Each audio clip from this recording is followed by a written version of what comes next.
people have requested to talk about this subject for a long time, and I don't know why I've kind of hinted at it because I kind of really didn't know what angle to talk about it. I've had men requesting to talk about it, talk about feminism. I've had women requesting to talk about like the red pill, I guess, movement or whatever they want to call that, the manosphere movement, whatever they call it now, if it's even still a thing now. Yeah, they And kind of I've just quiet. kind of wondered what angle I was going to come at it with, because with a situation with this much, I guess, pressure behind it, I wanted to address it properly. So I think that this is now addressing the situation properly. Let me turn this light on. Oh, for sure. They two sides of the same coin too. Disagrees. Yeah. Waiting But a on lot of some. non-NBAs on both sides. Yeah, yeah. Okay, so I'm gonna say this to go off. Now, the categories I got here, there's probably more categories, but I couldn't list the whole thing there. The categories I got here, these are gender dividing tactics. So when I see it, I'm all like, it looks like the CIA is up to this. It looks like anytime you see this type of content online, I want you guys to notice how it gets boosted up in the algorithm, even if that's not the type of content that you watch on your own personal For You page. That's not the content you engage with. That's not the content that you like and share or make videos about or whatever the case is. But this content consistently pops up on people's For You page. So we wonder, okay, well, what's going on with that? Why? And I think that that's because the CIA, a lot of people talk about the CIA being to blame, and that's true.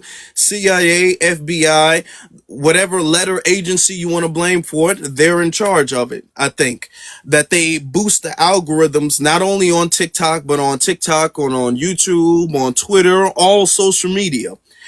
Media in general, whether that's movies as well too, because a lot of movies, media, TV shows, they push this propaganda as well. So you'll see these little uh tropes and propaganda on in movies and media, TV shows, cartoons even. Okay. Well, they'll talk about feminism, and they'll talk about feminism in a way where it's all like, well, you know what? The black woman has kind of been, and this is a tactic. The black woman has really been like the backbone of the community, and the men are really the weak link. If we're going to be honest with it, the men have been the weak link of the community, and men have toxic masculinity. And the women have to do all of the work and all of that. And they're the backbone of the black community. And they do this in this falsely panders to women as a way to kind of gas them up to separate them from black men. Be all like, really? Y'all need to deal with the misogyny and the sexism within the community. That's what you guys need to do. Hold on. Hey, wait, I don't know what we doing. Hold on. Let's not do that right now. Somebody turn their camera on. So that's a tactic I see. Anytime I see somebody being all like, on their page, be all like black women only or black women first, or I'm pro black women. Now I'm like, that seems like a CIA agent in disguise. That seemed like some COINTELPRO stuff going on. You know, because why would you be black woman? Why would you be pro black woman instead of pro black? Well, why are you separating that as if black women are their own community? You understand? So that's a tactic from the CIA. I'm just alleging, but yeah, that's like a CIA tactic, or it's a gender divide tactic, no matter what. Okay. Then going on to the other side, that the red pill movement, or the manosphere movement, whatever the name of the movement is called nowadays, that stuff, I mean, we can clearly tell. I don't think that that's nearly as hidden with Myron Gaines and all of them. They pretty much came out as YT supremacist or supporting YT supremacists. So, I mean, that movement has kind of already been exposed, but there's still like a trinkle of that movement. There's still like remnants of that movement that still exist there, and that movement is particularly anti-black because that movement, if you notice, a lot of the people who exist within that movement also have disdain for, in particular, for black women. So when I say that, they'll find like a woman at a gas station arguing, and they'll be all like, you see what modern feminism is? Feminism has gotten these women crazy. But if it's a black woman at the gas station going off, they'll be all like, oh my God, this is why black women don't get married. This is why black women this, blah, da, da, da, da, da, da, da. They'll go above and beyond if they see something with a black woman, yet they won't do that if it's a non-black woman. You feel where I'm coming from? You feel where I'm coming from? Because they don't, because a lot of that stuff, it's like the core of that, the origin of that, the people who created like the red pill movement and all that stuff, they were YT supremacists as well. Okay, so going down to the other side, you have the swirling. I'm seeing a lot of that. Okay, and we're gonna have to tell the abundant truth. I don't know why I'm seeing this, but I'm seeing people talk about, mixed people, they're more pro-black when their mom is black and their dad is non-black versus when their dad is black and their mom is non-black. And I'm seeing this a lot with media when it comes to, in particular, black women. And I'm not saying black men don't, but follow me with this. I'm seeing this in a lot of comic book movies. I'm seeing this in a lot of cartoons and especially a lot of comic book movies. Well, they'll have the original love interest who used to be a YT woman, then be a black woman. Okay. You saw that in the TV show, the Flash TV show where they had Iris. Iris originally in the comics wasn't black, but in the TV show, they made her black. Now they made the Flash still white, but Iris is black. You know what I'm saying? So I'm starting to see they're doing a lot of that stuff where they'll turn the woman from a YT woman to a black woman. You know what I'm saying? And still keep the love interest to be the YT man. You know? So it's a lot of that still going on, and that kind of normalizes and socializes black women reaching out or dating out. And then there's a lot of propaganda behind that. Talk about, go where you're loved and all of that stuff, and, go where you're appreciated, go where you're wanted, not tolerated, or whatever the case is. Even when people talk about how mixed kids are more pro-black when they're raised by when their mother is black. I don't know where y'all getting that. I don't know where y'all are getting that from.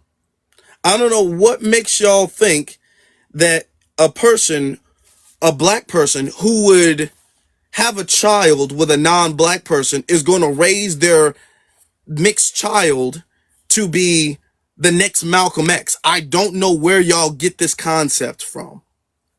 And I'm seeing a lot of people push that because there's a lot of, there's a leeway, or not a leeway, but there's a little bit more of an excuse and leeway that I'm seeing when black women go out. There was this one video I saw.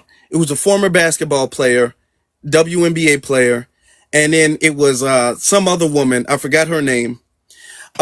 She was all like, when black men date outside the race, I just think that they're a sellout. I said, all right. Now, when black women do it, I think that that's because they just are fed up and they just had enough. You know what I'm saying? So it's stuff like that so it's like an excuse made, or there's like a double standard when it comes to interracial relationships when they're black women, and they're doing that because that's a gender divided tactic, right? Okay. So we got to keep track of all of these things. Somebody brought up the TV show Scandal. Like, you have TV shows like that where the whole gist of the TV show is a black woman and a non-black, and when it's non-black, it's always a YT male. You know what I'm saying? Notice the woman is always dark skinned too. The woman is always dark skinned. When they pick the woman is always going to be a dark skinned woman. Even with that show, and we got to bring it up, even with the show Love Island, Alandria and her boyfriend Nick.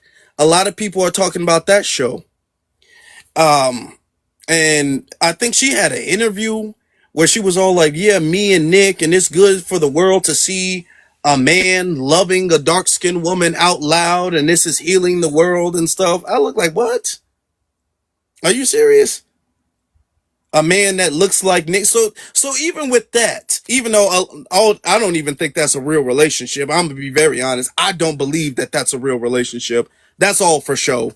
In my opinion, I've never watched it, but I'm pretty sure that I'm pretty. If I was a betting man, I would bet that that's not a real genuine relationship. Okay, but oh wait, they say they're in a relationship. Okay, I don't think so.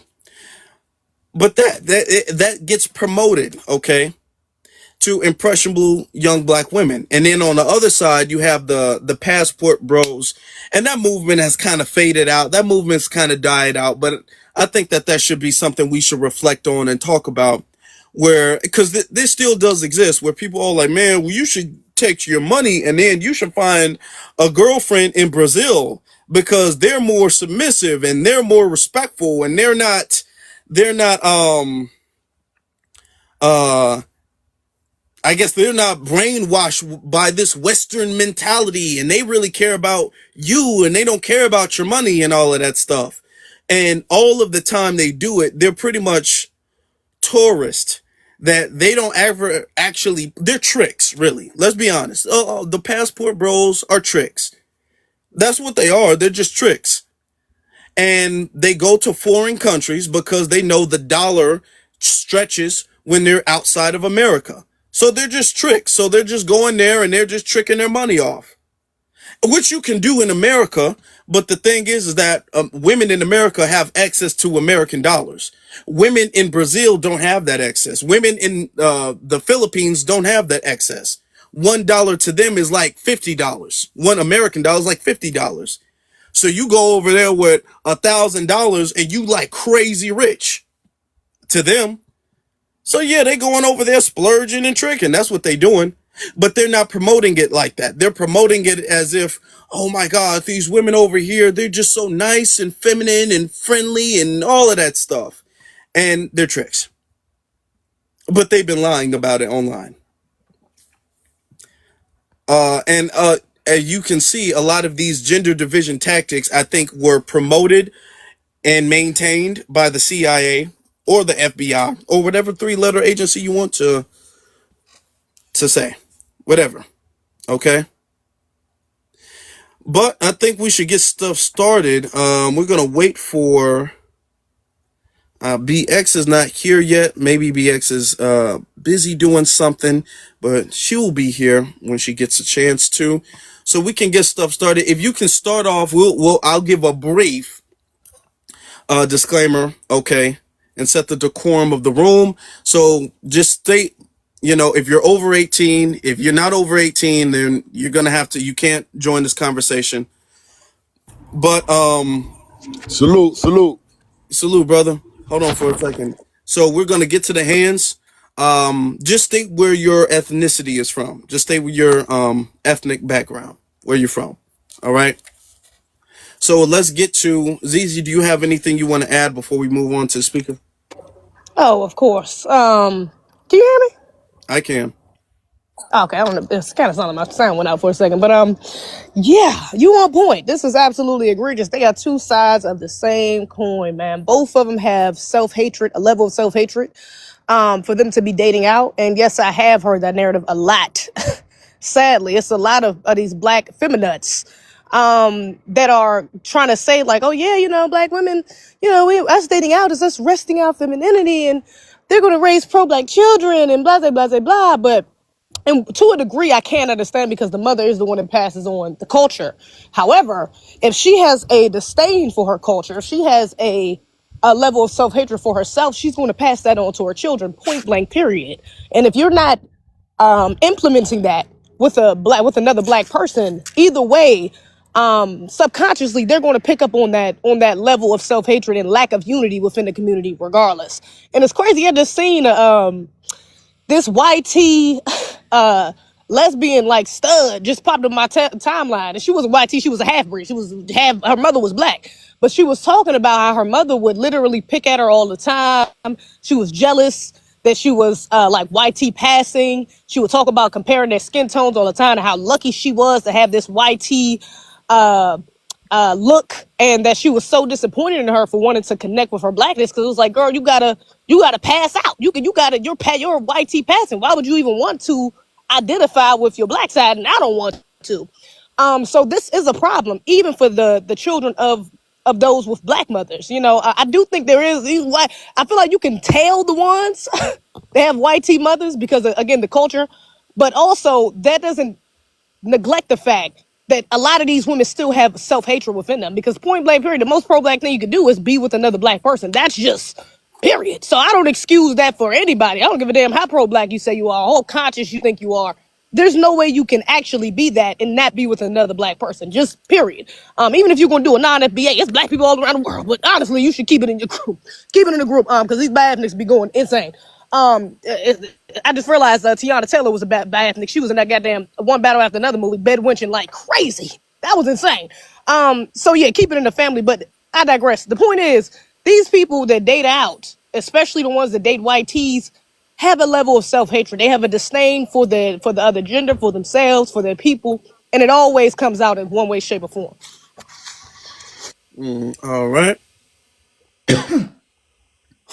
All right. Let's get to the next speaker. Thank you. Let's get to the next speaker. Let's get to King D Energy. All right. Yo, yeah, I agree somewhat to what you're saying. I see what you're saying. With the red pill passport bros, I'm not too sure. Okay. Well, where are you from? Where are your people So from? I'm 18 and up. I'm Black American. Okay. So, okay, what do you disagree with the red pill and passport bros? I don't necessarily think that's a divide tactic. I believe in going back to Africa, going back to your folks. Well, somewhat. Some people, feel like they don't want to go for whatever reasons. That's fine, but for the people that do want to go, we shouldn't be demonizing Okay, them. well, That's hold on. Because that's going to switch the conversation. That's going to switch the conversation. No, whether you say go back to your folks or whatever, because that's a whole different conversation. Your folks aren't in America too. You don't have people in America too.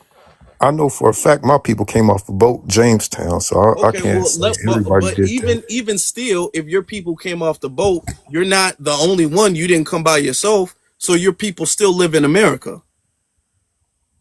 So you're closer to the people in America, don't you think? Wouldn't you say? But that's what I'm saying. So that's what I said. The passport. That's what I say. I can't really agree with the passport, but I see what the comparisons you're making. So I kind of agree with what you're saying on this topic, basically. Okay, all right. And the red pill, you disagree with that too? You said. Yeah, I see what you're saying, that they're going over there and looking for foreign cat or whatever, but not all the red pill people is looking for foreign cat. Well, I didn't say all red pill people aren't passport bros. I'm not trying to say that. Yeah, that's what I say. I kind of agree with you saying, because Okay. at first I was thinking that you were just saying all passport bros is on that on that type of time, and I'm like, wait a minute, that's not what's happening. What is happening? They just trying to get out of discrimination. There's a lot of discrimination going on in America. The people who are making the videos about being passport bros, they're not actually going to. First off, most of them aren't even going to Africa. Most of them are going to South America, someplace in South America, or they're going to someplace in Asia. They're not even going to Africa. A lot of them. Okay, Africa would be their last stop. Okay, but even the ones that do, they're not going over there getting married, having children, buying a house, and having families. These people are going over there and they're just quote unquote dating. They're just going over there tricking. And I'm talking about the people who make YouTube videos and content about it. They were just going over there dating women, which is tricking. That's it. That's what they were doing. They weren't going over there getting married, settling down. You ain't really seen no passport bro do that. Yeah, my argument is that not all the passport bros is doing that. There is some passport bros that's actually, that's solid. That's my argument. Okay, I ain't seen one. But all right, let's get to the other speakers though. Let's be fair to the other speakers. Let's get to, I don't know, I can't really see it. Let's get to Derry. Is that is that how you pronounce your name? No, can you hear me? Yeah, yeah. I can't Okay, really it's see. How do you pronounced pronounce Darwin. Darylin? Okay. Yeah. And 18 and up. I'm 33, Black American from Detroit. And so you hit the nail on the head when you started from the left side to the right with feminism and swirling. So what I've seen is a lot of Black women pushing this narrative that, other races will treat us better. That's what I'm seeing a lot. I'm seeing a lot of like hateful and kind of obsession with dating outside our race, and it's one-sided because most of those men are not trying to marry. Their preference is not Black women, so it makes me cringe when I see Black women do it. And then also what you spoke to about the propaganda in the movies. You look at movies like The Little Mermaid, and her Hmm. love interest is white. You look at Princess and the Frog. In the movie, the boy, the prince, he's not Black. He's something else. So it's like you said, it's hurtful. It's not right to push this to young Black girls when we know that most of the love that we're looking for, young Black girls are looking for, it's going to mostly come from Black men. So if we want to be taken seriously, and then to the right side, the red pill passport bros movement, we can't help what some Black men's preferences are. But I think the issue comes into when it became a thing of comparison. So comparing us to the women of other cultures and saying what they do versus what we don't do. And like you said, they're not going to Africa. So if your preference is this woman, you can't come to us online and, tell us what we aren't doing because that wasn't the issue for you. The issue or the thing you wanted was a different ethnicity, a different race. And I'm not saying that Black women don't have our issues, but that's the biggest tactic I see with the red pill passport bros movement is that the constant comparison online. Mm, yeah. And it shows a level of obsession, to be honest. Really, it kind of really does for people who saying that that's not their preference. Right. So that's a good point. Thank you, sister. Thank you for that. Now let me Say see. something. Hold on. I want to make sure we get to everybody real quick. It was OGTV, and then we'll get to Riley. OGTV, you can go ahead. Yo, what's good? Shout out to the chat. Yo, I rock with y'all on YouTube, man. I wanted to ask you, being that we on this subject, I'm just curious. It's not my personal business. I'm just curious. Is you and ZZ a couple? Brother. No. Oh, okay. I was just curious. But what I wanted to And say you gonna was, put us on blast like that if we were, nigga? Damn. I was gonna compliment God, y'all if you see y'all how was. you That's see it. how you just put us on blast I was like that? gonna compliment y'all if y'all was. That's all. But no. What I wanted to add to the chat was right. It was a situation a couple weeks ago. I reacted to a video with this sister's TikTok, and a bunch of people jumped in the comments, start talking about, she's a divester, she messes with white dudes, and so on and so forth. And it became a thing to the point that she ended up responding about it. But I wonder, like, when people Hold on. promote, Who you said? Hold on. You said I didn't want to because put her name out there. I was trying not to put her name out there. okay, okay, all right. But when people like promote or like push lineage based content or whatever, and they're in relationships with somebody of a different race, is that like, would you look at that as hypocritical? Okay, repeat that one thing so I make sure I get it. When you have someone who pushes this lineage based content, like say they're doing FBA or Sulan content all the time, but in their personal life, they're in a relationship with someone of a different race altogether. Would you consider that hypocrisy? For the most part, yeah, that would be hypocrisy. If you're not living what you preach. Now, there are some people I know that have been in a relationship. Hold on. There's an echo, so I got to mute you when I'm talking because there's like a background echo. I can hear myself. There are some people I know who've been in a relationship with people before they became pro-black, and they've been married and already got kids with the person, and they've been married for what, 10, 15 years, and then they join the movement. They join where they join. So you know yeah, they join where they join. Hold on. Yeah, so it can be for the most part. It can be.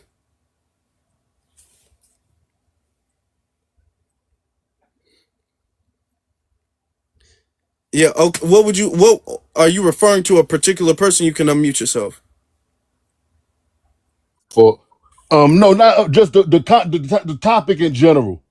The red pill Okay. content, the feminism just being pushed on us as a people. I think it was weaponized against us. I think it's all agenda based. Okay.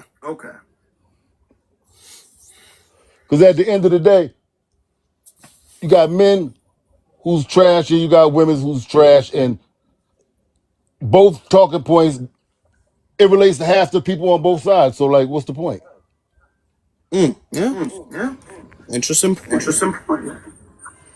But yeah, I don't know why there's a background noise. So maybe you're in a car or something like that, but I can hear myself. So I'm gonna just. I'm glad you asked that question. The second question. I'm gonna get to the next speaker. Thank you for that. I mean, that is true. Like, let's not be hypocrites about it. If you're gonna live that life, you got to live it all the way, and that's what we should be promoting: living it all the way. Okay. But the thing is that I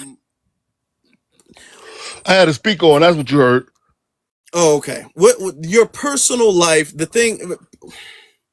I don't want to say what you do in your, because that kind of veers off into, can you be pro-black and date outside your race, which is a whole nother conversation because people have opinions about that. But what I'm saying is that what you be genuine to what you preach. Okay, be genuine to what you preach as far as that's concerned. And Got you, if you're man. doing something outside of, it's like a pork chop preacher. It's a preacher who goes on Sunday and he gives a sermon, and then afterwards he's going to get some pork chops. You know what I'm saying? He's not genuine to what he's preaching, which comes off as a grifter. Okay. I believe so as well. I believe it's counterproductive. Like if you're Mm-hmm. pushing preservation of a lineage, but what you're doing in your personal life is going to put an end to it anyway. Like, what's the use? Like, what's the use for us fighting to preserve this FBA lineage if we're not going to start promoting the family aspect of it and rebuilding that, that Mm-hmm. nuclear family with each other in the same breath? It's like they got to go hand in hand, or the whole thing is counterproductive. Yep. I agree. Yeah. All right. There we have it. Hey, y'all keep up the good work though, man. I'm a fan of y'all channel, man. I watch y'all on YouTube, man. I found y'all over here. Keep it going. Y'all inspire me. Appreciate you, brother. Thank you very much. Thank you. Let's get to Riley, the message. You got it. Good afternoon, everyone, and thank you for inviting me up. Um, I came in on the end of it, and so I'm not really quite understanding this. I'm 63, so I'm well over. I think I may be out of the zone here, but I'm not really understanding the feminist swirl and the red pill passport, bro. So I don't think I'm able to speak on any side of this yet. I'm listening though. I'm trying to catch it, and I ain't got it yet. Is there something you're confused about? Do you not know what they mean, or like? Yeah, I don't know what they mean, and I came in on the end. You was already well, some of the young ladies were already talking, and I just caught the end of it. And I don't know quite know what you're saying. Okay. All right then. Um. Well, just listen then. All right. Yeah, just listen, because there's more speakers coming up, and we don't want to kind of circle it back. So you'll get it. Just listen. Let's get to our brother striving. I don't know why the font is like so hard to see right now. Striving, you got it. Hey, what's going on, y'all? I think part of it, like a aspect of it that people don't really touch on, is that I think it's part of a guilt thing. Like they feel guilty about what they do, so in order to ease the guilt, you want to drag people along with you. Like you want to try to convince other people to follow you and your shenanigans, just to kind of ease yourself like just to ease your own conscience. Mm, It's okay. like that plays I think that's a that plays a good, like a huge part in it as well. On top of the other things that y'all already mentioned. Oh, so you feel as if like what cat like swirling or red like as far as getting rid of the guilt, like what do you? Like if you're a person who swirl, and the history, like the you know what I'm saying, the things that these people have done and do, and so it's in order to ease your conscience, your guilty conscience about being in a relationship with them. You want to justify. You want other people to come along and um to do it with you, to kind of ease. It's like Mm, okay, if I get other people to join in with me, then it can't be as bad, or something along those lines. You know what I'm saying? yeah, I get what you're saying now. I get what you're saying now. You're saying like because in the black community, we've always looked at like interracial relationships and marriages and swirling as something that's like outside of the community, like you're stepping out of the community. So what they've done is they've created a whole movement to say, well, no, this is really better for us. You know what I'm saying? This is, they really love us more. They really respect us more. They're better for us. So they're creating that because they feel the more people do it, the less shame they have to feel from the community. Exactly. Okay. Yeah. All right. Yeah, and that's a point too. When I've seen divestors, there was this one woman, Meech X. I don't know if she's still even online. When she used to do the thing, I'm all like, okay, if you want to be with a white man, go ahead and do that. Nobody's stopping you from doing it. Go ahead. But you're trying to create this movement to make it seem as if this is the pro black woman thing to do. And it's not. It's not. Now, if that's your fetish, if that's how you get down, if you like slave play, then that's you. Nobody can make you not do that, but don't try to make it seem as if, oh, I'm really doing this because I'm thinking about the future. Don't know. Come on now. Don't do that. Don't do that. I don't trust any woman, any black woman that's talking about I'm just pro black woman, or because I done seen some of these women say some crazy shit about black men, talking about they bullet flags, all types of things. So anybody with that sort of rhetoric, I automatically mark off as like not pro black, and I can't fuck with you. You're clearly anti black, saying anything with any sort of sentiments like that. I can't trust you. Yeah, I can't trust that either. Can't trust that. Which is why I don't believe that a mixed child raised by a black mother automatically makes them more pro-black than a mixed child raised by a white mother. To be honest with you, that is not an automatic thing at all. Okay, let's get to eat with She Asia. Tiaja. 39, Black American. I don't have much, well, I don't agree with feminizing, swirling, or red pill passport bros. Luckily, that's not in my algorithm. But I came up to talk about what you were just talking about how the difference in the children with like biracial Mm-hmm. kids that come from a black mother versus a white. I will say that there is a difference, but I don't believe that the black mother should get credit for that. The credit needs to go to the black family because I have a sibling that dates out, right? Or his wife is white. But we do all the heavy lifting. So that's what it is that usually the men, they kind of isolate from their family, but when it's the black women, they still are in close proximity to their family. So they're very anti-black, and they should not get the credit of why their children are more in tune with their blackness. It's us that's doing all the heavy lifting. It's the family that's doing it. We are black. We're usually with black people, and that's the real difference. And that's who should be getting the credit. It's the family. It's not the black woman. But I will say that there is a difference between a biracial that has a black mother versus a white mother. But I just don't think the credit should be given to that black mother. And that's the reason why I came up. Okay, that's an interesting. That's a Great point. That's a great point. Yeah, that's a different perspective. That's a different perspective there. Yeah, it shouldn't be given to the yeah, the mother though. You know, and the reason why is because and I'm glad that you brought that point up though, because that is an interesting point. Thank you for bringing that up.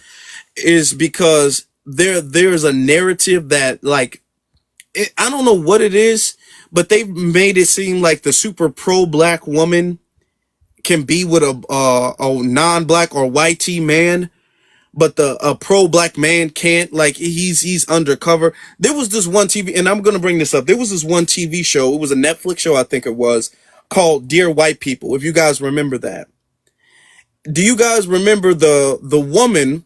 First off, in the show Dear White People, the main character's father was white, and the main character's mother was black. And she was like, she had a podcast radio thing at the school talking about black people and all of this stuff. And this was around the whole George Floyd situation.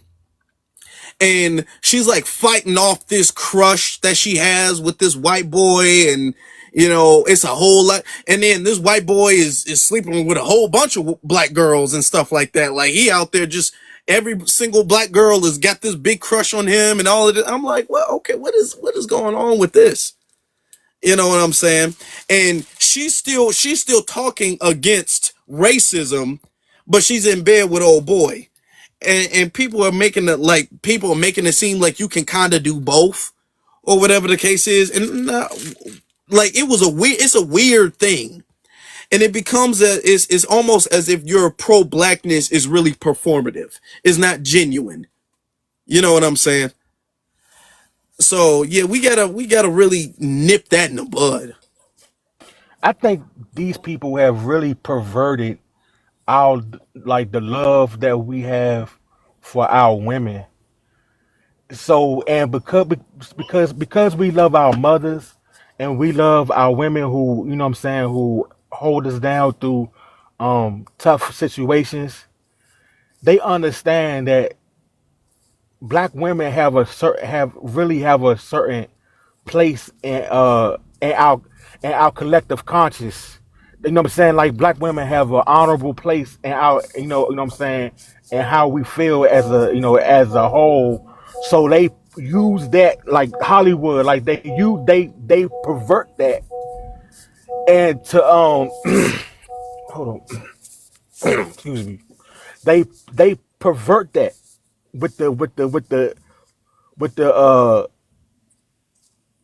it's really like to me when I see that it's really like a little slave play type of thing Mm, where you know what I'm saying like he just like the scenario that you just mentioned is like it's no different from the plantation where you got Massa or the overseer he just run through whatever you know what I'm saying whenever he want. That's really what that's that's really a modern image of like what you just described is really just a modern image of that. mm, But I think the reason why they target black women and the reason why they push that narrative out there about like what you just said, the super pro black woman and all that, and that she could do, it's because they really want to target our women because of that place that they have in our you know what I'm saying in our community. mm, mm-hmm. And Yeah, a woman symbolizes a nation in a lot of ways. yeah. The women are gonna be the first teachers of the children. You know what I'm saying? And how can you mind control people? The best way to mind control people is to get to the next generation. You know, you can throw your hands up at as adults because most adults pretty much have whatever they believe is what they're pretty much going to believe until the rest of their life. It's really hard to convince a 50-year-old to change their mind about anything.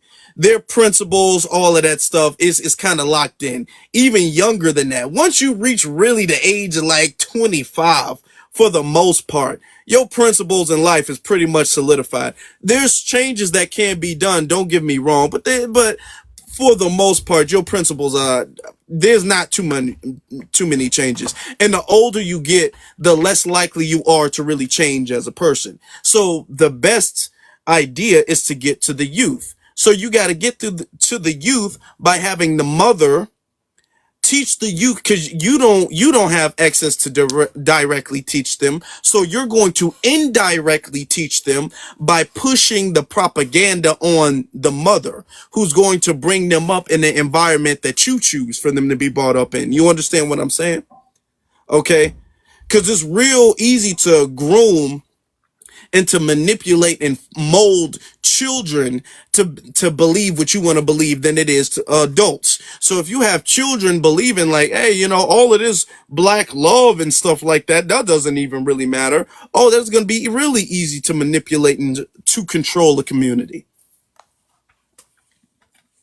Yeah, I think they're doing it. They're doing it more with black women, like you said.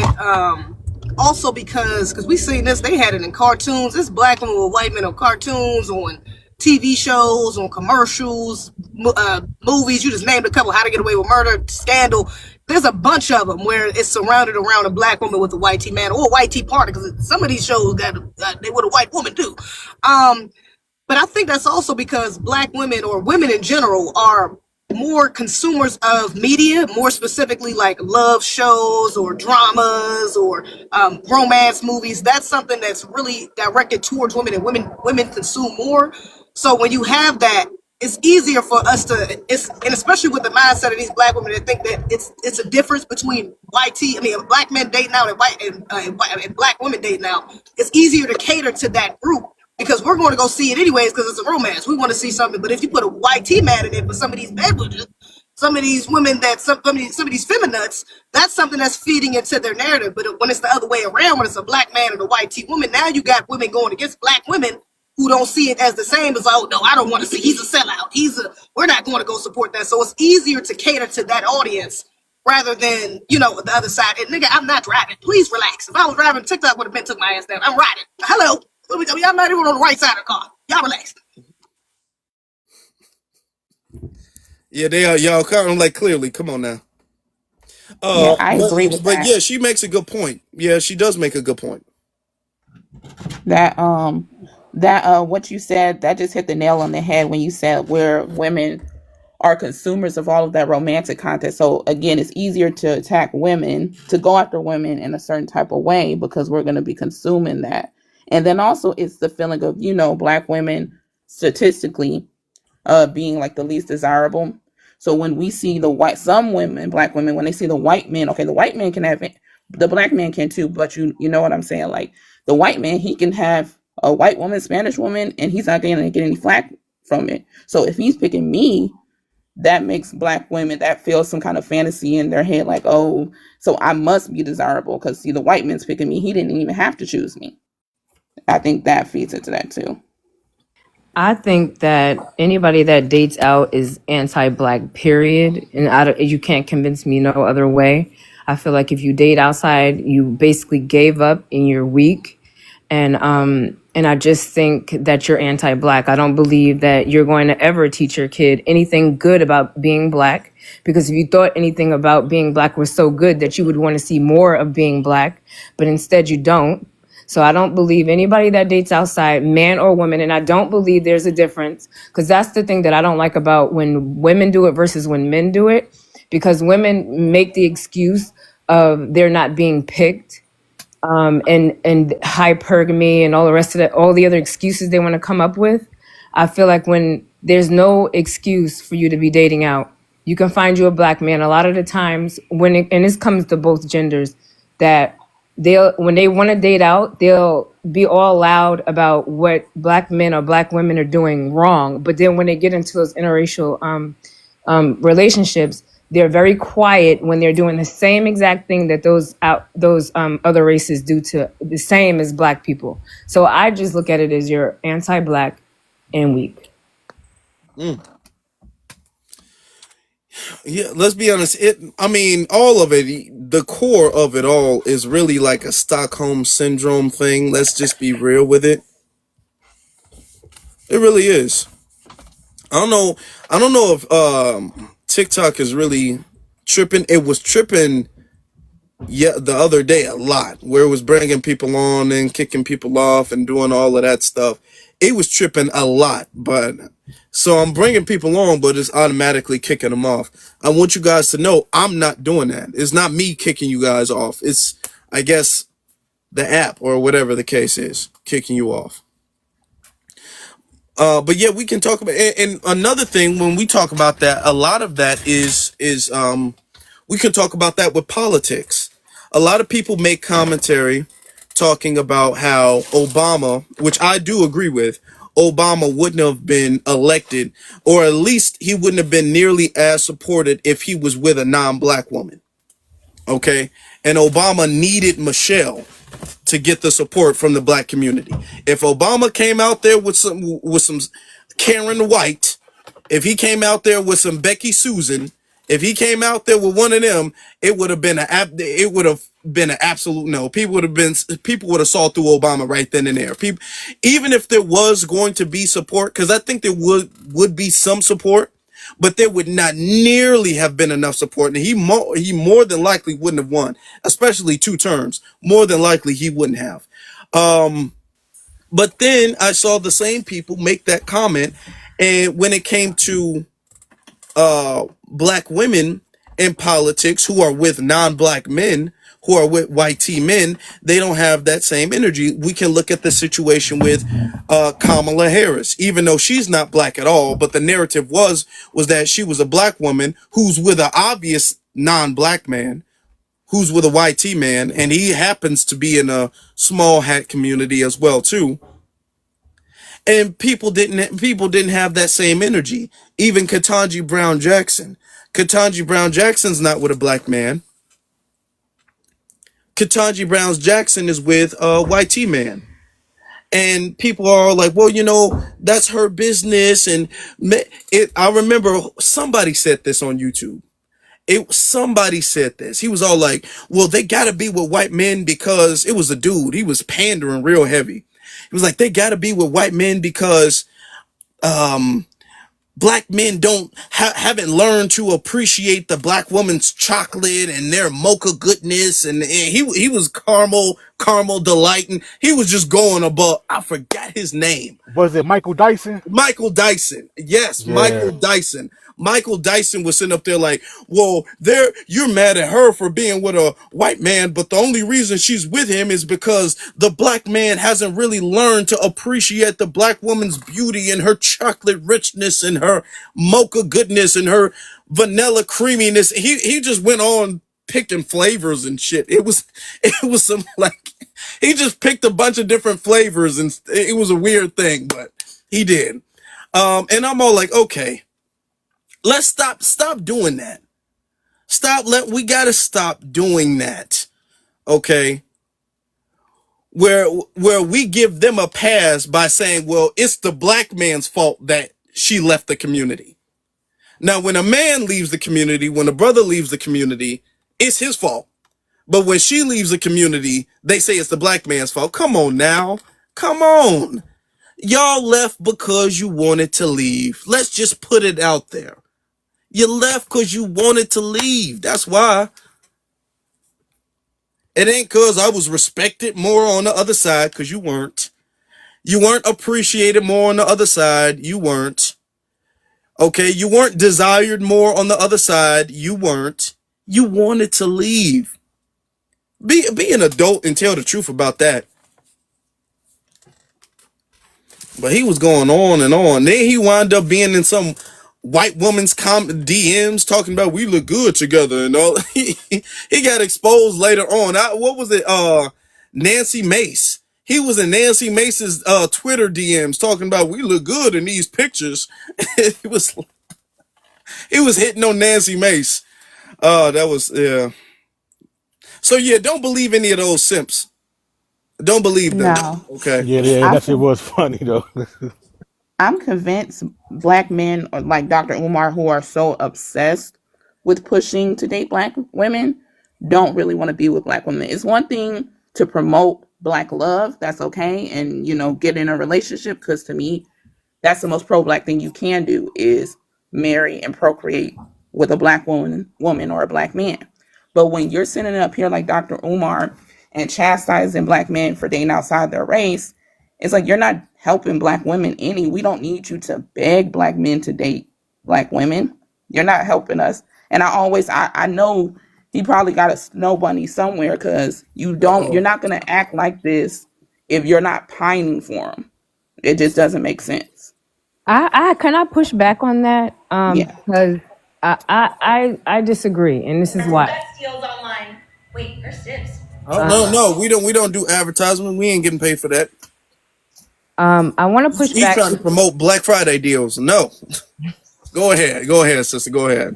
I want to push back only because I get what you're saying, but we need because I actually like his ideologies when it comes to interracial dating. Now, is it performative? Maybe, but we do need black men to call these other black men out for doing it. If we were to do it, it just looks like we're bitter and we're angry. So that they're dating out. But no, I do believe that it should be men that's calling men out for doing it. I don't think that men being quiet about it helps either. So I just push back a little bit, but I do get what you're saying. But I just feel like I actually enjoy. I don't enjoy a lot of things that he do, but I do, and that's my favorite ideology that he comes out with is the interracial dating. That's my favorite thing about Dr. Umar. Or the only thing that I like about what he says. But somebody has to call these people out because it's wrong. And I didn't even hear her say that, but I knew you was talking about Dr. Umar. That's hilarious. Yeah. I Plus, I remember when you got images because I remember it was like a time on Twitter where we kept constantly seeing these pictures of these athletes and all that with YT women all over our social media. And when you have a certain side pushing a certain narrative, you need voices to counteract that. Okay. You know what I'm saying? So you need voices out there to push back against that. And that's what, you know what I'm saying, Umar is a voice that does that. And because really aside from Umar, I don't really know if there's anybody on like that does it like that. Mm. Tariq Nasheed, I Yeah, guess. no, go ahead.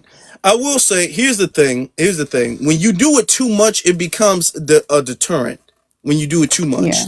when you push it too hard, because I've listened to his thing, and he's all like, "Well, the way he says it, not that is something that shouldn't be said, but listen, the way he says it, he makes it seem as if it is some type of growing epidemic. It's really not, though. Most black men, a solid majority of black men are not dating out. You know what I'm saying? So when he talks about it, he makes it seem as if black men and black women ain't in a relationship. Like that's this a rare thing to find. I'm all like, most of the time when you find a black man or a woman in a relationship, most of the time they're in a relationship with another black person. And even when we want to use celebrities and even athletes kind of live in almost a different world than the rest of the community do. They're not really representative of the community like that. Okay? And so when you look at the data shows about what 85% of black men who marry black women, you know. So and that's not shrinking. That's not shrinking, it's not going down, it's not, you know what I'm saying? So I just think that the way you talk about it, you're making it seem like this is some huge epidemic and we're not going to have any black kids in the future. I'm like, this It's really not. You bring it up all the time, but it's really not. Nobody else thinks about it like that. Yeah, Umar get the pandering because I do love the fact that the brother said me snow. What is it? Black queens forever, snow bunnies never. We let us see it, but he do get the pandering because even the rates of black men dating out, it's only like I think 10 to 12% last time I checked, higher than black women. So it ain't that damn far off. For the minority of us that are dating out in general, because like you said, the majority of black men and black women are dating each other. So he does get the pandering a little bit, and he gets to kind of going on black men a little too much. Yeah, he lose me with that, but yeah, we No, do need somebody to speak out about it. Let's no, get to the newer speakers though. Let's get to the newer speakers. We got Mr. Seth, then Basic, and then Melrose. Elite, how you doing? I'm good, brother. How you doing? Yeah, fine. I agree 100% with the ideology of, Dr. Umar, because it's only him and Rizza Islam on a, if you call him so-called celebrity, status, that only speaks about that. Nobody else really does. The minister, but that's back, he's a little older now. So if you just talk about in modern times, Rizza Islam and Dr. Umar, because it's like this here. I think he's talking more of the, the celebrity, and when black men get money, that's what they do. They pander towards what they call the snow bunny crisis. It's more of a, it's more of a, metaphor than anything else. But like I said, I do agree with you. Over 80% on both sides agree, marry, in the race. But it's like when you get successful, you want to look to that, to that snow bunny or the white woman. Was they interested in you before you became rich? 9 times out of 10, no. I see a lot of these athletes. I play football and I go to games, and I know a few professional football players, few professional athletes. And yes, they swirl, some of them swirl like crazy. But, for the most part, majority of the time we do stick with each other. But I do think that, the wealth gets outside of the neighborhood and outside the race once you go and venture off into that. Mixed marriages and everything like that. Because, if it's all about, love, then name me one rich white woman that marry a poor black man, or a rich white man that marries a poor black woman. Less than 1%. Both sides. Facts. So, there's so much to be sown. I just say it like that. I let my plane. I mean, yeah, that's a good point. No race of people prefer to date outside of their race. Nobody, everybody, every every race's preference is their own race. That's what the data has shown. In America, you have this ain't no other country. In America, you have the options to date any and everybody, and I do mean any and everybody as long as it's legal. We're not promoting anything that's not legal, but as long as it's legal, you got the option to date any and everybody. Okay, but still, most people date within their own racial group, even within their own ethnic group. So I mean, all of that stuff of there's like this epidemic of people going out. We can address it as an issue. I'm not saying we should ignore it, but let's not embellish it and make it seem as if it's some huger or bigger problem than it is, though. Um, let's get to our brother Basic. What's going on, everybody? How you doing? So when it comes to swirling, I'm completely against it. Um, and Umar says some stuff to me that makes me believe that he might be smashing some of these little YT chicks on the low, because I remember he was talking. He pushes this thing about, like, even if you have a child with a chick that ain't black, that baby is just as black as a black child with 2 black parents. To me, that's a red flag, because I don't agree with that. That doesn't make no sense at all to me.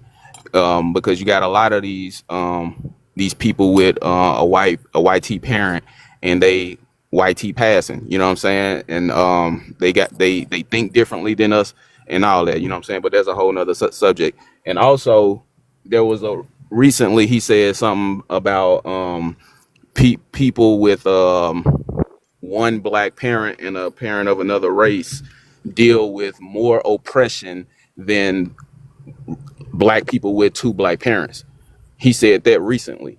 So he kind of, in my opinion, he's kind of like softly pedestalizing these interracial babies. So I think, dude, he's just milking this whole Pan African thing. He probably see the writing on the wall that is falling by the wayside, and he's probably gonna grift to the mixed crowd or something. I gotta look up that. I didn't even hear about that before. I haven't heard about that. So thank you very much for letting me know that. All right. That's interesting. Pandering, switching up the style, grifting. Shame, shame. Let's get to our brother Melrose. Yo, peace family. Can you hear me? Mm-hmm. Yo, Afro, what's good, bro? How you doing? How you doing, brother? How you doing? Chilling, chilling. Yo, I just came in and I'm not too sure exactly if y'all talking about somebody specific. I know I've been hearing Umar's name mentioned, but I did want to talk on the topic of gender divide and red pill. It's something that I've recently been seeing personally on Instagram, and I think I've seen a little bit of it here on TikTok. But what I've been seeing recently is a bunch of videos where black women are saying how black men deserve love and respect and how black women need to be black men's peace and how, we just black women need to respect black men. And I saw a few videos like that up on Instagram and I was like, oh man, this is cool. This is what's up. So I shared it, liked it, but I just kept seeing a bunch of these videos with all these black women saying how much they respect black men and how they need peace. And I'm like, man, this is good that, black women are taking accountability, but something ain't right about this.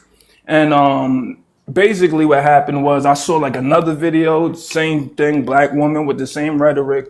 I clicked her page and she has like 900 videos with the same rhetoric. And I say all that to say a lot of the rhetoric that may be red pill or gender divide or passport bros that we're going to start seeing and that we're seeing now, you have to double check because a lot of them are coming from AI.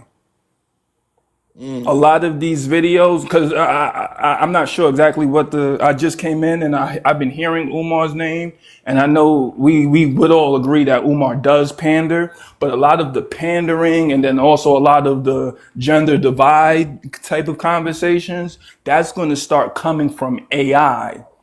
Because I've just been seeing, videos with it'll just be like one girl, and then I've even seen videos where it's like girls on a corner. You feel me? Where it's like three girls on the corner, and one of them was like, "Hey, we need to be black men's peace." So the next step, we're gonna see whole hour-long podcasts, gender divide, pandering, and all of that. So I just wanted to add that onto the conversation. I'm gonna drop back down to listening and salute, man. Keep doing your thing. Thank you. Thank you for giving us that heads up. That's important. Damn, that's crazy. But we do need to be looking out for that. Do need to be looking out for AI generated videos, content, and all of that, where they're trying to push a narrative and they feel like they can do it faster with AI because they can make several videos. And some of these AI videos are coming off really realistic. Like you can't some of the stuff you could tell from the very beginning, but the more they get more advanced, the more people get more skillful when it comes to making AI videos. They can take people's actual faces and they can put those faces on an AI video, or they can generate an AI video using somebody else's face. So you might actually know a real person, but that video isn't them, so it's becoming some very dangerous stuff out here with the AI stuff. Can I say something really quick about the AI real fast? So I'm in graduate school, right? And my first class in graduate school was an AI class. And so that's like this topic, for example. Sometimes like, I would even argue that in real life is not really a real gender divide because it's what we are being fed. And AI is data sets that are basically fed. So the more you watch, say, these type of subjects, is the more you're going to see it. And some AIs are generated by you and what you watch. So that could be true. It could be AI generated and it's you that's really generating it because you're feeding this set like a data set. Like whatever you're watching, it's going to predict your next what you would want to watch, and it's basically algorithms, but it's you're feeding it, and then the AI, the videos that you're seeing is it's made up of everything that you watched. So you got to be careful with that. And that's kind of what I wanted to say, that I don't believe everything that I see because I'm going to see everything that I watch. So that's going to become real to me. So everything that I see, but if you notice in real life, when you walk out the house, you don't really see no gender divide. You see black people dating black people. You see black women and black men getting along just fine. But when you go back onto the internet world, it seems like it's a bigger issue than it really is, and that's all AI generated. Yeah. Yeah, I kind of agree with that and I disagree with that at the same time. Uh, Okay. oh, by the way, how y'all doing? I'm Micah from Baton Rouge, Louisiana. I'm Black American. All right. But I agree with it because it really is online and it's a government narrative that they trying to push on our people. But at the same time, I disagree with it because, like you said earlier, Barack Obama got elected because of Michelle, and it spoke to the power of black love and black unity of what we can achieve when we come together. Flip that, as much as a lot of black men might not want to admit it, a huge reason and a huge part of the reason why Kamala lost was because she was married to a white man. As much as black men might not want to admit it, they didn't vote for her because they felt betrayed by that.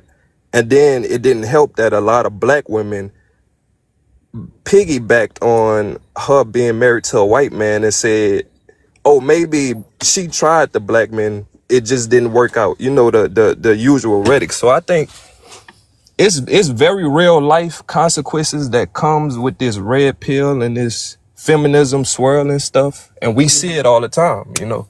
We might just ignore it, but it is real. It's definitely real in real life. I think so.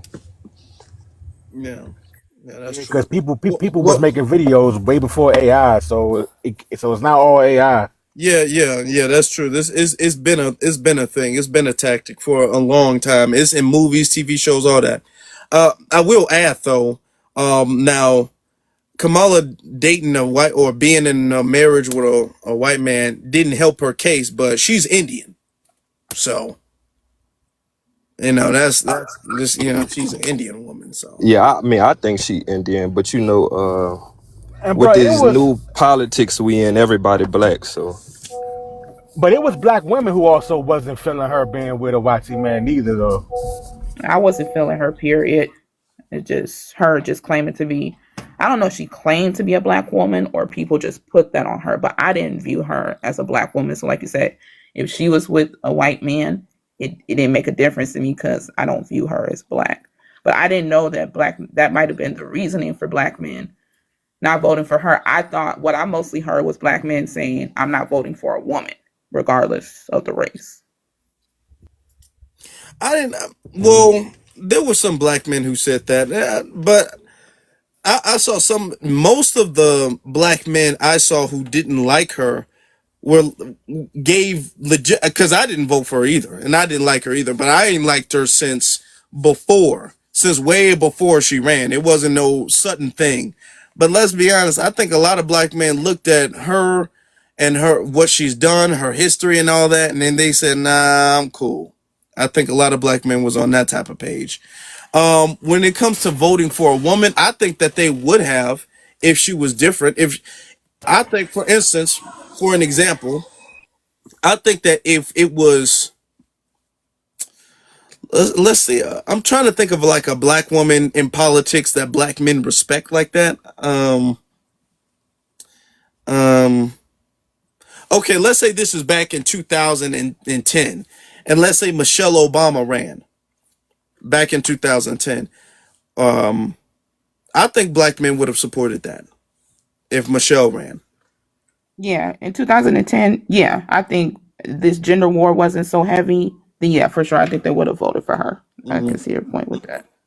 yeah, I can agree with that. I think the problem is today that America is adopting the South American tactics of getting rid of the black community. As in the past, America was trying to kill us, lock us up, throw us in jail. You gotta Now substitute they, the K. Can't say the KILL. You gotta oh, say the yeah, unalive or something like that. oh, my bad. Yeah, but now they gearing towards the South American way of getting rid of us, which is to completely get rid of us through us admiring them more than we admire ourselves. So, you can look at the South American black people and they completely breeded they black out of themselves. And that's what they trying to do for us now because they know they can't get rid of us any other way. Mm, So it's assimilation. that's a point. That's a point to be made. Let's get to Nubia. Peace. How Peace. you doing? I'm good. How's everybody? Good, sister. So Good, I sister. just I just kind of wanted to piggyback off of what you all were saying about Kamala Harris. So I think a lot of black people wasn't feeling Kamala Harris, especially black men, because of Kamala's history as what was she, attorney general? No, A prosecutor. A prosecutor. yeah, She a was an prosec. attorney general. Then she Right, was a state attorney. right. Well, she was Okay, a right. district attorney, then Yeah, attorney general.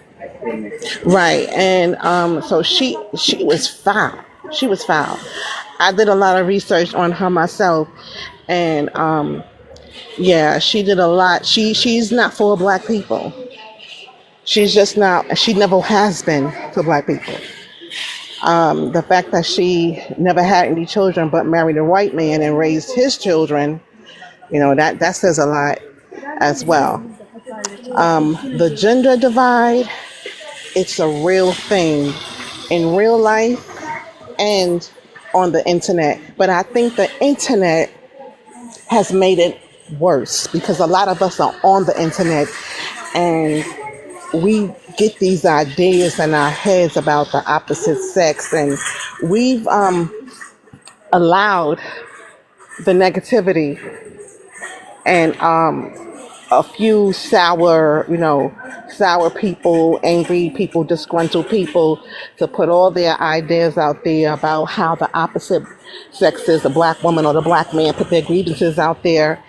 And we actually meet them in real life. So Hmm. there are black people who do love dating only their own. I'm one of them. But I'm gonna say like the black men that I've been meeting, they have a lot of hangups. Now, I'm really interested in knowing, like, how do we get past this? Because we can talk about it all day, but how do we get past this? Because I know back in the day, if you met somebody that you liked, you kicked it with them. If it ain't work out, it ain't work out, or whatever. But everyone has like this guard up.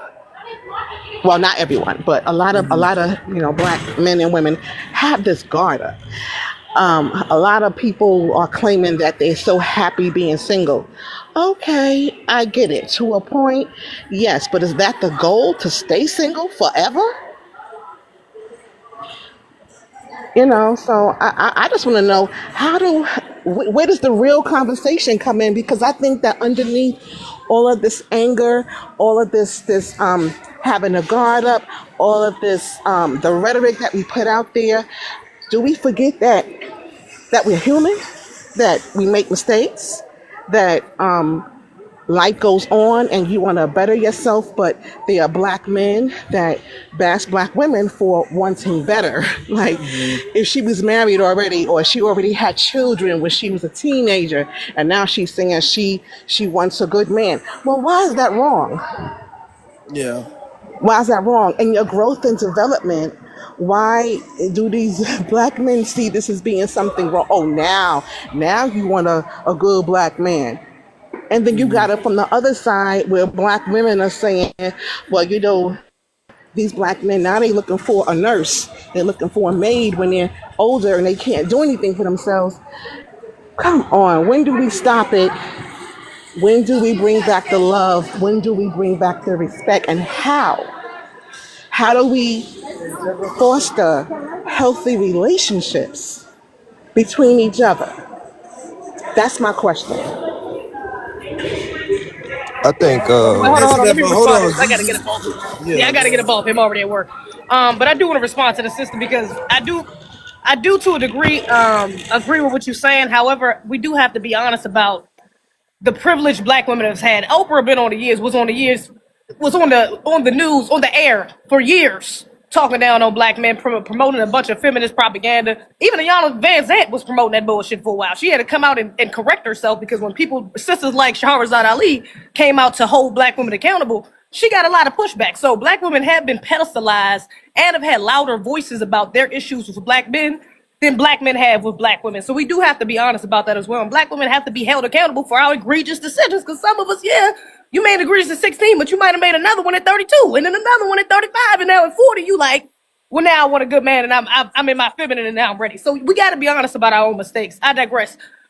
Black women dating out is egregious. Black men dating out is just as egregious. There is no excuses anti-black on both sides. I'm not for it. The passport bros, thank God that shit done died out. Thank God. But we are still seeing a lot of these liberal black women going around pushing this bedwitch narrative and acting like there's some sort of empowerment within that. That's a problem. And they are, again, we still have a louder voice when it comes to that. That's why we're seeing that you're seeing it all over media, more so catered to black women. So we do have to be honest about the imbalance we've had. But I digress. I love y'all. I gotta get up out of here. Bow to the all people. right. Hey, ZZ. Peace. Peace, y'all. Peace, Z. All right. And the thing is that yeah, we're not gonna. In order to solve the problem, like you said, sister, we gotta be very transparent about why we got to this position. Okay, because as she said, there's been a platform that's pandered to hurt the hurt that black women have gone through, and it's rationalized them making bad decisions. Okay, like Oprah. Oprah has justified and rationalized bad decisions. She's promoted the swirling and all of that stuff. She doesn't push back against that. The CIA, all of that, they've been doing that for a long time. Okay. And then when you have podcasts and stuff like that, that happens. Now, when it comes to people, and I want to address what you had to say, and then I'm going to get to some of the other speakers because we got a couple more speakers, right? When it comes to what you have to say, a lot of people have to understand that people get hurt. People do get hurt, and there's a reason why people have their guard up, and I understand that. And to a degree, you should have your guard up with everybody. This should just be an automatic guard that you just have up with people that you don't know. I think that every man and woman should have that. You shouldn't just be transparent and letting everybody know your business off the rip. But your guard shouldn't be to the degree where it should be a gate that opens up. It shouldn't be a gate that is forever sealed that never opens. Do you understand what I'm saying with that analogy? It shouldn't be where any and everybody gets to come through, but it should be able to open up when you have vetted a person and allowed that person to come in. Do you understand what I'm saying? Okay. I've seen people, men and women online talk about, hey man, I'm never getting in a relationship again. I've had terrible experience dating and all of this and all of that. Okay. To be honest with you, I'm good. I'm glad that they say that. And let me tell you why. Because I feel like that gets them out of the dating pool. We have good brothers and sisters who are mature, okay, and who are ready for a good, healthy relationship. And we got a dating pool full of it's like you got good fish in a very dirty pool. You know what I'm saying? Or good fish and bad fish mixed up. Let's get the bad fish out the pool. Let's get them out. You know, let's sanitize the pool a little bit. So now you only get mature people there. When I see people talk about, man, I don't think I'm ever gonna get in a relationship with this last breakup. I get it, but that sounds like something a 19-year-old would say. That doesn't sound like something a mature person in their 30s would say. Like when I hear stuff like that, I'm all like, I could see if you're just coming out of high school with that type of mentality and your high school sweetheart broke up with you and now you're all like, I hate relationships. I get it, 18, 19. But when I see somebody in their late 20s, in their 30s saying that, I'm all like, okay, well, there's a little bit of development you still need to do. There's too much childish you still need to do. You're not mature enough to recognize your emotions like that. So they need to get out the dating pool, to me in general. And I think we need to speak more of that. We need to really call that stuff out because that's not a good mature response. And one of the things that I don't like the most about that is that they'll come online and they'll vent their frustrations, but they'll formulate it as if it's advice. That's the thing. I'm all like, no, that's not really good or helpful advice. What you're doing is you're just venting because you're hurt. Now, you guys, I've been online with YouTube and everything else for over 5 years now. Y'all have never ever seen me vent online ever about anything at all that's going on with my personal life. And I've had some roller coasters, ups and downs. And not on YouTube, Twitter, Instagram, nothing have y'all seen me vent about anything going on with my personal life. And it's going to stay that way. Okay? Now, other people, they will let people have access to their personal life or whatever the case is, but don't form your personal life or your issues as advice. Like if I see somebody being all like, you know what, man, I'm never buying a girl flowers again. That's a bad decision for men. Men, you need to stop buying women flowers. Okay, well, you're giving that advice because she didn't text you back, not because you think buying flowers is a bad idea. It's because the girl you were into didn't text you back or flaked on the date. Now you're sitting up there you're formulating, you're venting, and you're giving this disguise as if it's advice to other men. Okay? Or there was this one woman who was all like, when I started upgrading my wardrobe, I stopped attracting black men, and that's good because I don't even want a black man anyway. I'm like, okay, well, it's probably because the black man you were into, he didn't want a relationship with you. And now you're upset and you're hurt. And now you're going online and you're trying to vent and formulate that as advice to other women. And we got to call that out when we see that. Because venting, whatever, you shouldn't do it online. But people do it online anyway because they're just not smart enough not to do that. But if you're going to do that, don't vent in and try to form that as advice to people, which is what a lot of people with this crazy backwards advice are doing. And how you know it's crazy and how you know it's backwards is because you would never see that if somebody put that in a different format. Let me give you an example. Then we're going to move on to the next speaker. If you got in trouble at your job, fired, quit your job, whatever. Have you ever, one time, ever seen anybody online your entire life say, you know what? I had a job. I was working my job. I was going to work every day, 9 to 5, and they fired me. So I'm never going to get a job again. I'm done with jobs. I'm just never going to get a job again. No, because that would be insane. That would be ridiculous. If you ever saw somebody say, I'm never going to get a job again, no matter how bad your job was, you're going to wind up getting another job. And if some grown adult said, I had a bad experience at my job, so I'm never going to get a job again, everybody would say that's stupid.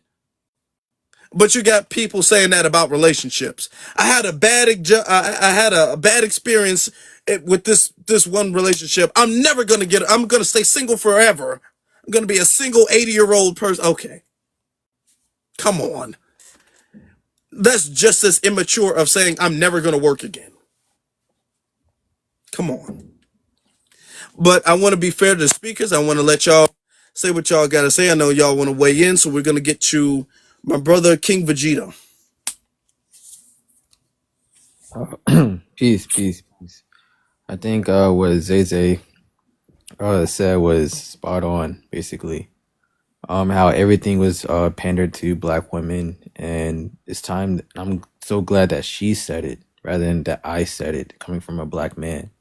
Right? This is something that actually a lot of black men have been saying. Um, the way white supremacy works, it shows that a lot of the quote unquote trauma that a lot of black women have, and no doubt that it is real, but then they use that as a tool to weaponize against black women to divide black men. It's a lot of things I always say. Well, when black women speak on their issues, quote unquote, their issues, right? I'm like, well, how does that differ from a black man's issues?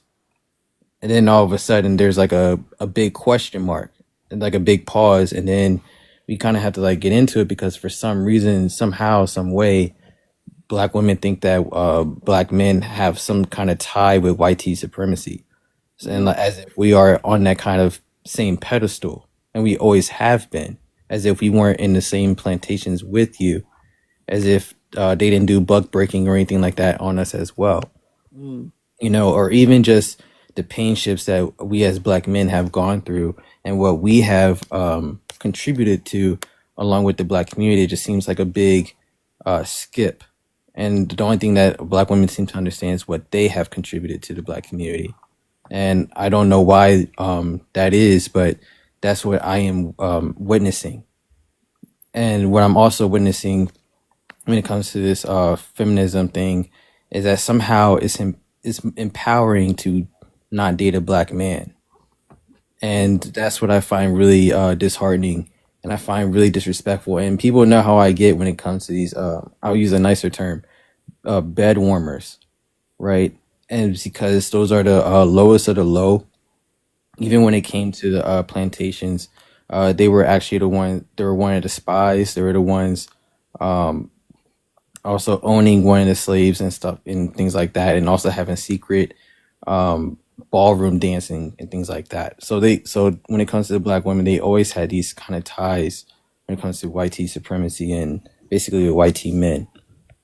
And I'm not trying to attack on that, but when it comes to these red pill, I feel like it's a response of hurt men who were, I guess you could say, quote unquote, simp. I don't even like to use that word, but it's just innocent men, I would say, who just do a little too much for the women, but they just want to happier, and then they're not quote unquote masculine enough to withstand her, I guess.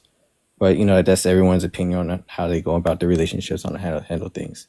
But as far as red pill, I think it's a negative effect when it comes to talking down, not only on your own ethnic group, but then especially when date outside your race, especially when it comes to these passport bros, and saying these women and this culture is better than your culture and your and your entire ethnic group and your entire race of your skin tone alone. I've been hearing like a lot of crazy things with what some black men say, and of course you also have some black men who just go to predominantly black area countries because they just want a black woman, and that's just that. So I do understand that part. But as far as like the red pill and judging whether or not, I feel like they're more on the conservative side of things on how to view things on the household, and they expect things to be a certain way. And I feel on the feminine side, it's just more, I won't say unbalanced, but it's just more how they want to run the show. And I'll just leave it at that because I don't want to go on. There's other speakers here, but thank you. Yeah. Okay. Yeah. I want to circle back to what you said because you did make some points that I want to address. I want to circle back to it, harp on that, but I want to get to the other speaker real quick. Let's get to Yeah. the Black Spaniard's house. Hello, everyone. My name is Black Spaniard's House. I am a Black American on both sides. I think that was it's my ancestry can be dated back to I think that was the mid 1700s between Georgia. That was Georgia, and then I think it went all the way to Virginia. Georgia, Virginia, Tennessee, and also Alabama. We kind of spread apart, but that's besides the point. When I was listening to the person that was speaking about the AI, um, there's a whole computer that's being built in Memphis, Tennessee, specifically in the black part of Memphis, where it's affecting our health Mm, when they're making those videos with the AI. that was something I was wanting to bring up. And then going into these passport bros and see, I travel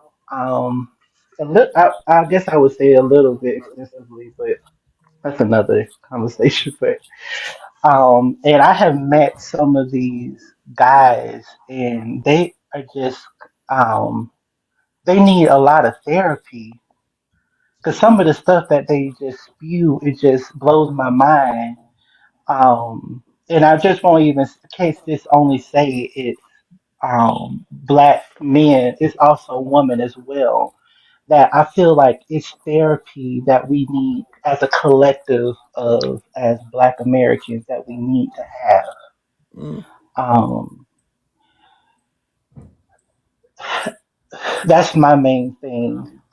And it's just so interesting listening to some of the stories I've heard in probably like the past 5 or so years from people. Um, that like their reason why they travel to like other countries to date other people specifically because they think that there's nobody here in America when I don't think that's true. I think there are people here, but they're trying to go specific. And then I guess another aspect of that as well, they're not even looking for black people in those areas, but that's a whole nother conversation because I know in London they do too much of the Mm. Hey, yeah, I I land mean, right yeah, there. like I'm saying, like all of the yeah, we're trying to the passport bros, and that movement is really don't even exist no more. There's people who do support it, but still, I'm all like, is they were never like out there like really trying to start a family, have children, buy a house, and all. They were not doing that. They were never doing that. They were out there just exploring their options, and I'm trying to keep it PG with that. Right, right. I don't know how I can really make it PG, but Yeah. some of the stuff I've heard is it's very childish, almost like high school. It feels like because some of the stuff, the sentiments from both sides that I've heard, because I've had interactions with people in various countries, specifically with Black Americans, and I will say I've met some that actually they already were together in America, and they moved to wherever like country they went to, um, but those were kind of like the minority almost, which was just I guess blowing my mind that they think that um, they couldn't find anybody here even so. Mm, yeah. And here's the thing when it comes to the men who fall into the red pill rabbit hole. Now, Mm, and I'm not even going to say this about the people who make like red pill content because I think that they're just exploiting men who are looking for options and who do feel powerless. Because let's be honest, this is a country, when it comes to black men, I'm talking about black men in particular, this is a country that consistently systemically, psychologically, emotionally, financially disempowers men, black men, right? mhm. So it's a lot of men who do feel that way, and they look for options to feel powerful. And I understand, not that I agree, I understand why they're in that journey of trying to feel this power that they lack. They fall into um the red pill stuff. That's not the right direction, but we have to Mhm. understand why they fell in that so we can get them out of that. All right. They feel powerless. And that's because we live in a system of YT supremacy. Okay. So there's always going to be a force that actively tries to disempower you. Okay. And everything else is going to confuse you if you don't understand that. You're not going to be able to understand and really come to terms with why you may feel that way until you understand that concept first. Until you understand the root of the issue first, all of the other symptoms are going to confuse you and then frustrate you. And you're going to be looking for different medications for a symptom instead of the actual medication for the actual disease. Do you understand what I'm saying? So we got to kind of educate the people on that because black empowerment is going to empower your manhood. It is going to empower your masculinity. You understand what I'm saying? Yes, I definitely do agree, but I guess from my perspective, I was looking at it. I don't think it's No, I'm just not one disagreeing with side you. or I'm just giving my take as well. I'm not disagreeing. okay, okay. Yeah, I was 'Cause just I getting. think it's on. Oh, I'm sorry. Mhm. No, no, no. I agree with what you're saying, and I do think that a lot of people do need therapy. Let's be honest. When I see online, Yeah, when I see people venting and ranting, I'm all like, you need to talk to somebody. Honestly. because I'm in therapy currently. I actually, the therapist that I go to is with BetterHelp. They also even have financial aid for people if you don't have a specific income. I Mm, was paired with um, a Black American, fortunately. She's a Black American woman. I think she's in Georgia, I think. But it's really, I think a lot of our people in general, we need to mentally heal from a lot of the traumas that stem from our childhood. And I think that's what's going to help us in general. okay, I And agree. I'll land there. I agree. Thank you. All Thank right, you. of course. Let's get to John. John, get to you because we got a few more speakers on there. A few new speakers. I want to get to everybody. Hey, how y'all doing? I really wanted to just piggyback off something King Vegeta was saying when he was talking about how they could use the black women. Um, Hmm. I hear a lot of people they brag about how black women are like the most educated and the most successful, and that's good. But I just want people to be wary of how that could be used as a negative thing also, because you got to remember that they could use them in a way, because you got to remember at the end of the day the only thing standing in the way of the enemy and the black woman is the black man. So at the end of the day they want to take away the power from the black man, and in a way empowering the black woman too much, it could make it seem like she don't need the black man. You get what I'm saying? So I just want people, especially black women, to be wary of that, because a lot of times I see it too often where they feel like since they are the most educated, the most successful, or wherever the case may be, that they don't really need us. It might not be all black women, but like I said, I see it too often, and I just want them to be wary. Like that's by design. A lot of times, that's by design. We are a threat. We are a direct threat to the power structure. So of course they're going to empower the black woman and do everything in their power not to empower the black man, because at the end of the day, no matter how powerful or how successful the black woman becomes, she can't do it on her own, and she is not that direct threat to the power structure like the black man. Mm. We have to understand in a community is made up of a lot of people talk about the men and the women, but a community, I want to add the community is made up of men, women, and children. That's what makes up a community is the men, women, and the children, right? So you can't really segregate a community and empower it at the same time. When you start it's like legs on a chair. If a chair has, because there's chairs, or a table rather, if a table has, a lot of tables have four legs, but even so, there are some tables that have three legs and they're spread out in a triangular fashion. You can't empower a table by taking the legs from the table away. Do you understand what I'm saying? You can't empower a community by taking away or sectioning off certain aspects or making one aspect different from the other aspect, because they all have to work in unison. If you raise one leg on the table, then the table is uneven. If you try to promote one leg and then shrink one leg, then that just throws the whole table off. It's not a good table. You understand what I'm saying? So we gotta understand that that's one of their tactics. All right, to disempower one faction and then try to falsely promote, because not even no real promotion, it's a false promotion of the other. You know. Let's get to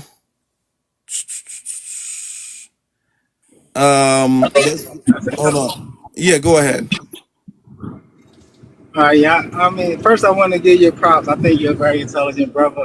Thank you. A few things you said that I really just like admired as far as you attacking the Pan African, and you said like Africa is basically like their god, and we can't say nothing about them. But I don't want to get off the topic of this discussion.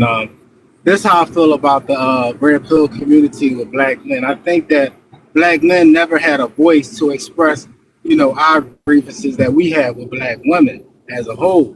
And I think the red pill community gave black men that voice to express our grievances that we have. Because for years we heard black women basically tearing down black men on talk shows before the internet was even invented. So, but I think that it's a thing that whereas though black men don't spend too much of your time in the red pill space. Learn what you need to learn, get your voice and understand it, and then get out. Don't let it make you become toxic and a bitter person, because that's not cool. And I think that a lot of black men fall into it, and then they get into that space where they just become themselves and toxic. And another thing I would like to say is that basically it's been a lot of misinformation about black men, and black men are actually doing very well, right now currently as far as dating. Our numbers are at 40%. I mean, I'm sorry, at 38%, and every year it increased by 0.8%. And it's not a big boom of an increase, but it's still a steady increase that black men are actually valuing, you know, long-term committed relationships. And that's something that we should understand. And I think that, like you said, it is a divide. It is an agenda to make black men look inadequate amongst our women. And our women need to understand that yes, they're going to college, and I hear how they talk on the internet, and this, but every demographic of women go to college more than their male counterparts. Every demographic. That is true. But the male counterparts still earn more than the females. That's every demographic.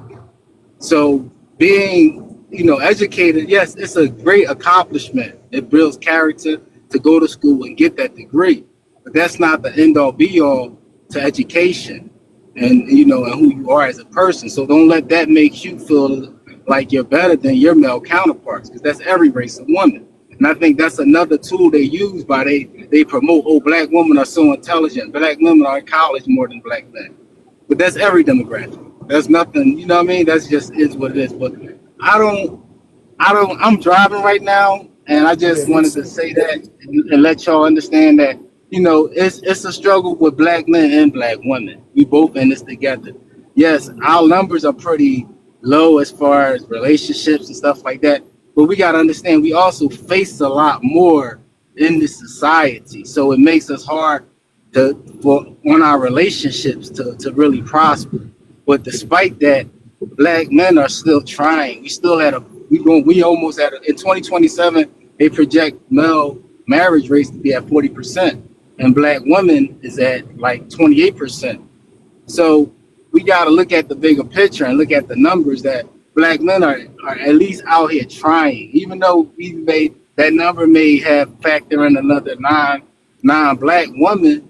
But at the same time, if y'all want to promote black women finding love elsewhere, why not encourage black men to find love elsewhere if that's where it's at? You know what I mean? So that's how I want to look. Like it should be 50-50 on both. It shouldn't be one gender getting the slack and getting the blame, and then the other gender is not being held accountable. for their part in the situation. But that's all I want to say. I hope y'all have a good day, and that's it. Hmm. Yeah, thank you, brother. And like I said, like legs on the table, you can't. You gotta hold. You do gotta empower both, but you also have to hold both accountable. Okay. If one leg is wobbly, you can't sit up there and say, well, that means the next leg needs to be tighter, and we just ignore the wobbly leg. No, you know what I'm saying? We got to hold both legs accountable. And when I say that, that's an analogy for the table, which is an analogy for the community. All right. Let's get to our sister Tierra. How you doing? I'm good. How are y'all? We good. We good. Yeah, I just jumped on this one because this is something I feel like I'm always talking about in my house. But I think that depending on everybody's experience, everybody has something different to say, but I think that everybody who is intelligent and wants solutions when it comes to us, when it comes to Black people, you always have to look, if you're ever confused, you always have to look at how our enemy has reacted to us and treated us. What is their tactic? What do they do? And it is not obscure. It is not hard to understand. It's not hard to see. It's the same playbook all the time from every aspect of colonization. We hear about what happened on slave ships. We hear about what happened when people arrived to the Americas. We don't hear enough about what happened to indigenous people and their tactic that they used to be able to murder off the men in a village and abduct women and children. And most of the people that are part of our bloodline lived in fortresses that had, like big, tall wooden fences all around the village. And if you look up old pictures of the Pequot and the Powhatan and all of them, that's what their villages look like. So what would happen is, these colonizers would come and they would throw fire sticks over those walls, knowing that the men would come out first to see who it was and defend, kill them, shoot them, and then go in and just ransack whatever it is that you want. And that's usually the women and the children. And so getting the man out of the way is age old. It's ancient. And then after a while, when people got hip to it, they had to get the women out of the way too. There was a long time in this country over here where there were many, many orphans put on plantations. You can tell them anything, and then you can implement a new system. So whether people want to agree or not, there is this tactic. We don't have to put it into who's better or who's worse based on who the white man goes after first, but he does have a system. And a lot of us, we don't, in my opinion, and it's more personal for me because my parents were, victims of it. We don't talk enough about the crack epidemic and what that's done to us as far as, wanting to get together in relationships and some of the brokenness that we have. Like my parents were married, and addiction is what broke them up. Not another woman, not financial issues. My dad was a college graduate and a veteran. You know what I'm saying? Hmm. He worked and took care of his kids and his wife.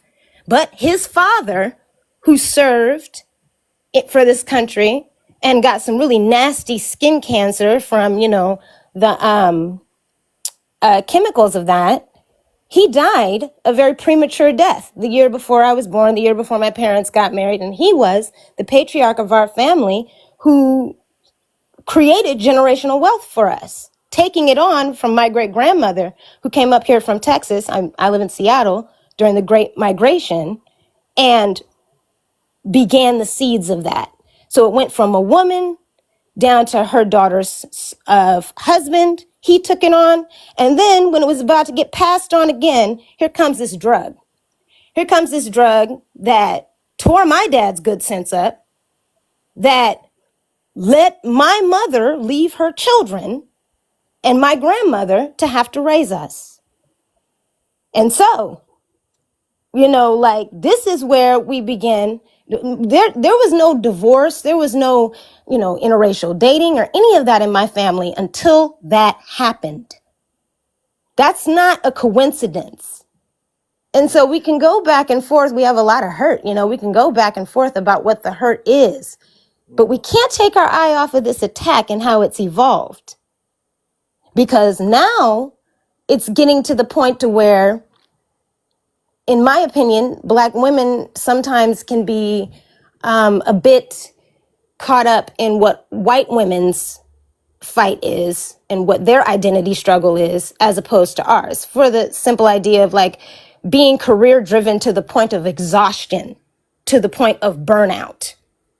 We're now starting in our generation to see the harms in that, how that affects our personhood, how it affects our parenting, how it affects not only that, us as daughters, like not just this, one identity, but there was a time in this country where when Black women were able to stay at home and put their resources into their own families during World War I, Black men were soldiers and were able to send money back, and their women, didn't have to work. They see, I think this was in Virginia, Black women being able to go to the marketplace, pick up stuff for their kids and do what they need to do, and the white women wasn't having it. They went and made a law, said that all Negro women had to go to work. And it didn't matter if you was just taking laundry from white folks. It didn't matter if your husband had enough money. You don't get to rest, period.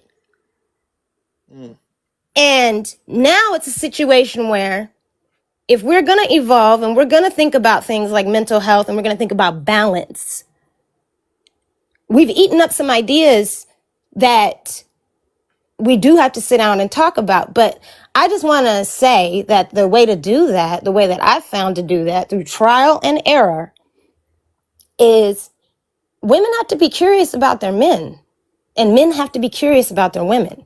Not judgmental, not in an opponent nature, because we're partners. You have to be curious about what they're feeling. You have to be curious about where their birth order and their family history and all those things play into who this person is that you're trying to work with. And that curiosity helps put the ego down a little bit. And then you can see very plain what's been going on and how you, one couple, one family at a time, begin to stitch that up, depending on what your story is.